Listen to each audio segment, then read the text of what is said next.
नमस्कार। आज हम भारत में रोजगार मतलब एम्प्लॉयमेंट से जुड़े कुछ जरूरी कॉन्सेप्ट्स पर एक तेज नजर डालेंगे। समझिए कि ये क्विक रिकैप है, आपके लिए खास नोट्स जैसा। हमारा मकसद है कि ये जो भारी भरकम शब्द होते हैं ना, इनका असली मतलब समझें, वो भी आसान भाषा में। ज्यादा गहराई में नहीं जाएंगे, बस फटाफट मेन पॉइंट्स। तो चलिए शुरू करते हैं। सबसे पहले ये समझते हैं कि भाई वर्कर कौन है। वर्कर यानी कामगार, एकदम आसान शब्दों में कहें तो। हाँ, देखिए, वर्कर मतलब कोई भी व्यक्ति जो किसी भी इकोनॉमिक एक्टिविटी मतलब आर्थिक गतिविधि में लगा हुआ है और जिसके काम से देश की नेशनल इनकम या जीडीपी में कुछ ना कुछ जुड़ रहा है। अच्छा। चाहे वो खेत में काम करे, किसी फैक्ट्री में हो, या आजकल जैसे लोग घर से काम करते हैं, वो भी। ठीक है। हाँ, और इसमें वो लोग भी आते हैं जो अपना खुद का काम करते हैं, मतलब सेल्फ एम्प्लॉयड, और वो भी जो किसी और के लिए नौकरी करते हैं। ओके। लेकिन हाँ, एक जरूरी बात, जैसे भिखारी हैं या चोर, स्मगलर, ये लोग वर्कर नहीं माने जाते। अच्छा, क्यों? क्योंकि उनका काम जो है वो कानूनी तौर पर इकोनॉमिक एक्टिविटी नहीं है और वो जीडीपी में गिना भी नहीं जाता। ये जरूरी पॉइंट है। मतलब लीगल इकोनॉमिक एक्टिविटी होनी चाहिए। अच्छा, तो भारत में अगर देखें तो वर्कर्स को मोटे तौर पे कैसे बांटते हैं? कितने तरह के होते हैं? हाँ, देखिए, मुख्य रूप से 3 तरह के वर्कर्स होते हैं इंडिया में। पहला टाइप है सेल्फ एम्प्लॉयड। Self employed. हाँ, ये वो लोग हैं जो अपना खुद का कोई काम या बिजनेस चलाते हैं, जैसे अपनी दुकान का मालिक हो गया, कोई डॉक्टर जिसका अपना क्लिनिक है, या कोई किसान जो अपने खेत पर काम कर रहा है। और आपको पता है, भारत में ये सबसे बड़ा ग्रुप है। लगभग 57% वर्कर्स इसी कैटेगरी में आते हैं। 57%? यस। आधे से भी ज्यादा? ये तो काफी बड़ा नंबर है। हाँ, बिल्कुल। अच्छा, दूसरा टाइप? दूसरा है regular salaried employees. Regular salaried मतलब पक्की तनख्वाह वाले। हाँ, बिल्कुल। ये वो लोग हैं जिन्हें कोई दूसरा व्यक्ति या कोई कंपनी काम पर रखती है और उन्हें रेगुलर बेसिस पर, जैसे हर महीने, सैलरी या वेजेस मिलती हैं।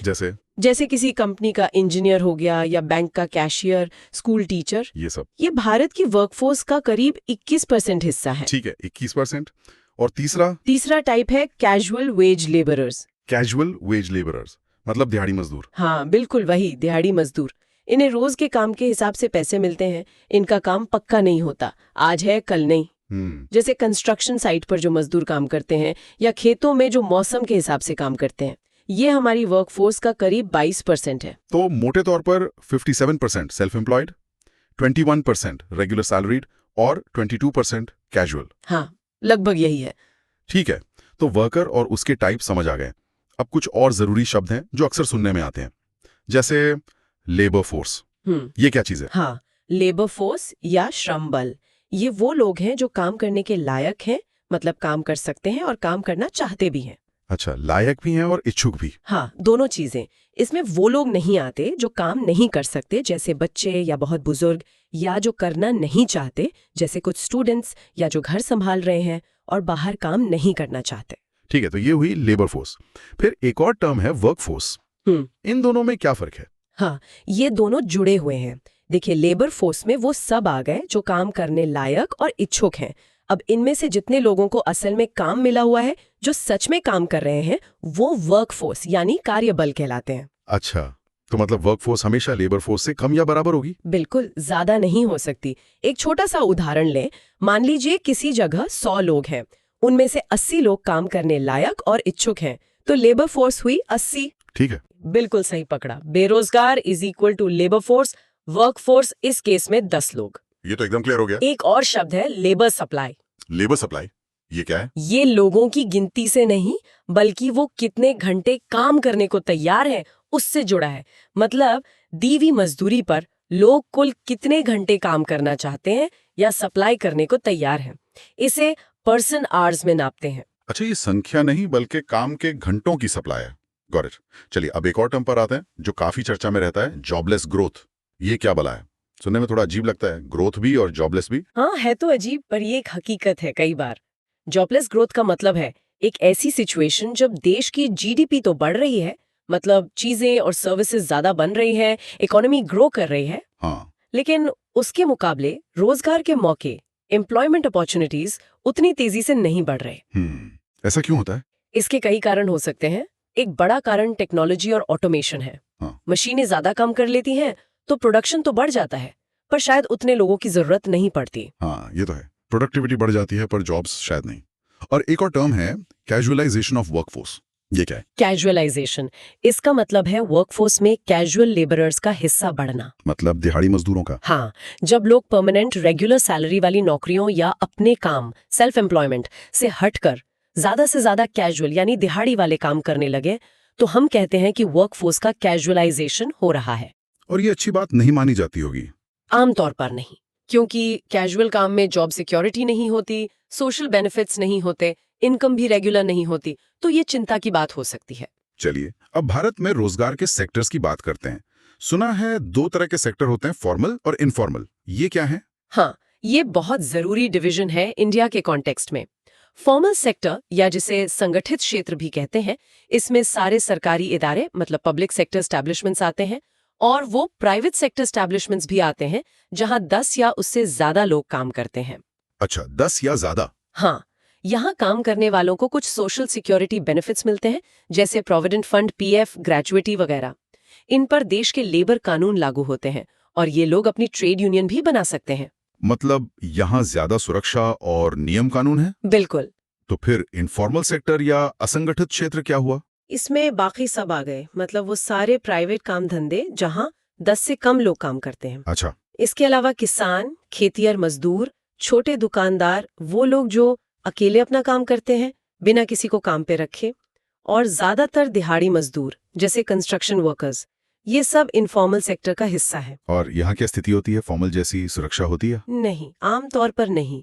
यहाँ सोशल सिक्योरिटी बेनिफिट्स नहीं होते, लेबर कानूनों का प्रोटेक्शन भी कम होता है, नौकरी पक्की नहीं होती, कभी भी जा सकती है, और काम करने के लिए जो टेक्नोलॉजी इस्तेमाल होती है वो भी अक्सर पुरानी हो सकती है। तो भारत में ज्यादा लोग किस सेक्टर में हैं? फॉर्मल में या इनफॉर्मल में? यहीं पर एक बड़ी चुनौती सामने आती है।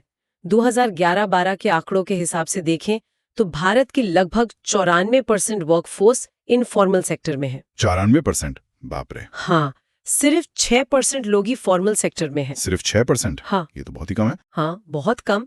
और इसी स्थिति को इनफॉर्मलाइजेशन ऑफ वर्कफोर्स कहते हैं। मतलब कि हमारी वर्कफोर्स का बहुत बड़ा हिस्सा इनफॉर्मल है। बिल्कुल।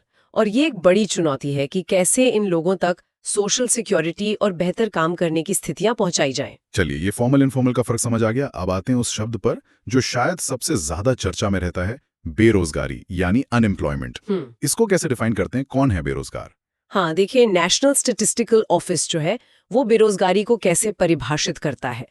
बेरोजगारी वो स्थिति है जब कोई व्यक्ति काम न होने के कारण काम नहीं कर रहा है। ठीक है, काम नहीं है, लेकिन वो काम करने के लिए उपलब्ध है, मतलब अगर काम मिले तो वो करेगा, और वो उस वक्त जो मजदूरी दर चल रही है, प्रिवेलिंग वेज रेट, उस पर काम करने को तैयार भी है। और सबसे जरूरी बात, वो एक्टिवली काम खोज भी रहा है। अच्छा, सिर्फ घर बैठे रहना बेरोजगारी नहीं है, काम खोजना भी जरूरी है। हाँ, परिभाषा के अनुसार एक्टिवली काम खोजना जरूरी है, जैसे एम्प्लॉयमेंट एक्सचेंज में रजिस्टर करना, दोस्तों या रिश्तेदारों से पूछना, या कंपनियों में सीधे अप्लाई करना। ओके, तो काम नहीं है पर उपलब्ध है, तैयार है और खोज रहा है, तब वो बेरोजगार है। बिल्कुल। क्या बेरोजगारी भी अलग अलग तरह की होती है या बस एक ही तरह की होती है? नहीं, इसके भी कुछ मुख्य प्रकार हैं जो भारत जैसे देश में समझना जरूरी है। अच्छा, कौन कौन से? 3 मुख्य प्रकार हम समझ सकते हैं। पहला है डिस्गाइज्ड अनएम्प्लॉयमेंट या छिपी बेरोजगारी। छिपी हुई मतलब दिखती नहीं? हाँ, एक तरह से। ये तब होती है जब किसी काम में जरूरत से ज्यादा लोग लगे हों। ऐसा लगता है कि सब काम कर रहे हैं, पर असल में अगर कुछ लोगों को उस काम से हटा भी दिया जाए तो टोटल प्रोडक्शन पर कोई फर्क नहीं पड़ेगा। अच्छा, जैसे कहाँ होता है ऐसा? ये अक्सर खेती में, एग्रीकल्चर में देखने को मिलता है। मान लीजिए एक छोटा सा खेत है जिसपे ठीक से काम करने के लिए 2 लोगों की जरूरत है। हाँ। पर क्योंकि परिवार बड़ा है या और कोई काम नहीं है, तो उसी खेत पर परिवार के 5 लोग लगे हुए हैं। तो जो एक्स्ट्रा 3 लोग हैं वो देखने में तो काम कर रहे हैं, पर उनकी वहां जरूरत नहीं है। वो डिस्गाइज्डली अनएम्प्लॉयड है, उनकी मार्जिनल प्रोडक्टिविटी 0 है। समझ गया, काम करते हुए दिख रहे हैं पर असल में बेरोजगार हैं। इंटरेस्टिंग। दूसरा प्रकार? दूसरा है सीजनल अनएम्प्लॉयमेंट। सीजनल अनएम्प्लॉयमेंट यानी मौसमी बेरोजगारी। ये तो नाम से ही लग रहा है मौसम से जुड़ा हुआ। हाँ, बिल्कुल। इसमें व्यक्ति को साल के कुछ खास महीनों या सीजन में ही काम मिलता है, बाकी समय वो बेरोजगार रहता है क्योंकि उस काम की डिमांड ही नहीं होती। जैसे खेती में होता है? हाँ, खेती इसका सबसे अच्छा उदाहरण है। बुआई और कटाई के टाइम तो बहुत काम होता है, लेकिन बीच के महीनों में कम। इसके अलावा टूरिज्म इंडस्ट्री में भी होता है, जैसे पहाड़ों पर सर्दियों में शायद कम टूरिस्ट जाएं या आइसक्रीम फैक्ट्री में सर्दियों में कम काम हो। ठीक है। और तीसरा प्रकार? तीसरा है ओपन अनएम्प्लॉयमेंट या खुली बेरोजगारी। खुली बेरोजगारी। हाँ, ये वही स्थिति है जिसे हम आम भाषा में बेरोजगारी कहते हैं। जब व्यक्ति काम करने के लायक है, काम करना चाहता है, मौजूदा मजदूरी पर तैयार है, काम ढूंढ भी रहा है, पर उसे काम मिल ही नहीं रहा। मतलब जो एनएसओ की परिभाषा थी वो इसी पर फिट बैठती है। हाँ, ये बेरोजगारी का सबसे साफ और सीधा रूप है। ठीक है, तो ये बेरोजगारी के प्रकार हो गए। अब सवाल उठता है कि भारत में ये बेरोजगारी की समस्या इतनी क्यों है? इसके पीछे क्या कारण है? संक्षेप में बताएंगे? हाँ, कारण तो कई हैं और वो आपस में जुड़े हुए भी हैं। कुछ मुख्य कारण अगर देखें तो पहला तो है इकोनॉमी की धीमी growth rate, slow economic growth. हाँ, अगर अर्थव्यवस्था ही धीरे चलेगी तो नई नौकरियां कहाँ से आएंगी? सही बात है। दूसरा, हमारी तेजी से बढ़ती हुई जनसंख्या, रैपिड पॉपुलेशन ग्रोथ। काम करने वालों की संख्या बहुत तेजी से बढ़ रही है, पर उतने जॉब्स क्रिएट नहीं हो पा रहे। डिमांड सप्लाई का मिसमैच। हाँ, फिर है हमारे एजुकेशन सिस्टम की कमियां। Defective education system. वो डिग्रियां तो दे देता है, पर अक्सर नौकरी के लिए जो प्रैक्टिकल स्किल्स चाहिए वो नहीं दे पाता। थ्योरी ज्यादा, प्रैक्टिकल कम। हाँ, ये तो बहुत सुना है। फिर देश में इन्वेस्टमेंट यानी निवेश का कम होना। लो कैपिटल फॉर्मेशन इन्वेस्टमेंट। अगर नई फैक्ट्री, नए बिजनेस कम लगेंगे तो रोजगार भी कम पैदा होगा। हाँ, एग्रीकल्चर और इंडस्ट्री दोनों ही सेक्टर्स की ग्रोथ का धीमा होना भी एक कारण है, क्योंकि ये बहुत लोगों को एम्प्लॉयमेंट देते हैं और कई बार एम्प्लॉयमेंट प्लानिंग भी उतनी असरदार नहीं होती। तो ये कई सारे फैक्टर्स मिलकर प्रॉब्लम खड़ी करते हैं। तो अगर प्रॉब्लम इतनी बड़ी है तो इसके समाधान के लिए क्या किया जा सकता है? क्या उपाय हैं? देखिए, जैसे कारण कई हैं, वैसे उपाय भी कई लेवल पर करने होते हैं। कुछ कॉमन उपाय जो सुझाए जाते हैं वो है, सबसे पहले तो इकोनॉमिक ग्रोथ को तेज करना, ये सबसे जरूरी है। हाँ, ताकि जॉब्स बने। बिल्कुल। दूसरा, पॉपुलेशन ग्रोथ को कंट्रोल करने के प्रयास जारी रखना। देश में इंफ्रास्ट्रक्चर को बेहतर बनाना, सड़कें, बिजली, पोर्ट्स, इंटरनेट। इससे बिजनेस करना आसान होता है, इन्वेस्टमेंट आता है। हाँ, इंफ्रास्ट्रक्चर तो जरूरी है। फिर सीधे रोजगार पैदा करने पर ध्यान देना, जैसे नए स्टार्टअप्स को बढ़ावा देना, छोटे उद्योगों की मदद करना। एजुकेशन सिस्टम में सुधार लाना बहुत जरूरी है, ताकि वो इंडस्ट्री की जरूरत के हिसाब से स्किल्ड लोग तैयार करे। स्किल डेवलपमेंट पर जोर देना। हाँ, स्किलिंग रीस्किलिंग की बात होती है। और एग्रीकल्चर और इंडस्ट्री दोनों सेक्टर्स को सपोर्ट करना, ताकि वो ग्रो करें और ज्यादा लोगों को काम दे सके। इसमें सरकार का क्या रोल रहता है? सरकार कैसे मदद कर सकती है? सरकार का रोल बहुत ही महत्वपूर्ण है। वो दो मुख्य तरीकों से मदद करती है। एक तो है डायरेक्ट तरीका। डायरेक्ट मतलब सरकार खुद लोगों को नौकरी देती है, अपने अलग अलग विभागों में, सरकारी कंपनियों, पीएसयूज में, एडमिनिस्ट्रेशन में, डिफेंस में, स्कूलों में, अस्पतालों में। अच्छा, सरकारी नौकरियां। हाँ, और दूसरा तरीका है इनडायरेक्ट। इनडायरेक्ट कैसे? जब सरकार चीजें या सेवाएं खरीदती है प्राइवेट कंपनियों से। मान लीजिए सरकार ने सड़क बनाने का कॉन्ट्रैक्ट दिया किसी कंपनी को, हाँ, तो उस कंपनी का आउटपुट बढ़ेगा और वो ज्यादा लोगों को काम पर रखेगी, तो सरकार के खर्च से इनडायरेक्टली जॉब्स क्रिएट हुई। ओके। इसी तरह सरकार की नीतियां, टैक्स इंसेंटिव्स, ये सब भी प्राइवेट सेक्टर में जॉब क्रिएशन को बढ़ावा दे सकते हैं। ठीक है। और क्या सरकार कोई खास प्रोग्राम भी चलाती है सीधे रोजगार देने के लिए? हाँ, बिल्कुल। सरकार कई रोजगार सृजन कार्यक्रम, एम्प्लॉयमेंट जनरेशन प्रोग्राम्स चलाती है। इनका मकसद ही होता है गरीबी कम करना और लोगों को काम देना, खासकर ग्रामीण इलाकों में या कमजोर तबकों के लिए। कोई बड़ा उदाहरण? इसका सबसे बड़ा और शायद सबसे जाना माना उदाहरण है MGNREGA। मनरेगा। हाँ, ये तो सुना है। हाँ, Mahatma Gandhi National Rural Employment Guarantee Act 2005। ये कानून देश के ग्रामीण परिवारों को साल में कम से कम 100 दिन के अकुशल शारीरिक काम, अनस्किल्ड मैनुअल वर्क की कानूनी गारंटी देता है। 100 दिन की गारंटी। हाँ।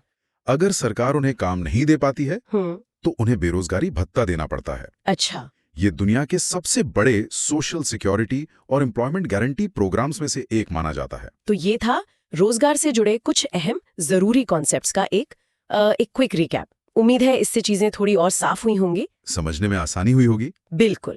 और ये जो सारे टर्म्स हमने डिस्कस किए, worker, labour force, workforce, formal, informal, अलग अलग तरह की बेरोजगारी, ये सब समझना जरूरी है। तभी हम इकोनॉमी और जॉब मार्केट की खबरों को या सरकारी नीतियों को बेहतर ढंग से समझ सकते हैं। सही कहा। और जाते जाते एक सवाल शायद सोचने के लिए छोड़ सकते हैं हम। हाँ जरूर, क्या सवाल? यही कि आजकल जैसे वर्क फ्रॉम होम बहुत बड़ा है, गिग इकोनॉमी का जोर है, आउटसोर्सिंग हो रही है। हाँ, ये सब तो बहुत बदल रहा है। तो इससे ये जो पारंपरिक फॉर्मल और इनफॉर्मल काम का बंटवारा था, वो कैसे बदल रहा है? क्या एक नए तरह की इनफॉर्मेलिटी आ रही है, जहाँ शायद काम तो मिल रहा है पर वो कितना सिक्योर है, उसमें सोशल बेनिफिट्स हैं या नहीं?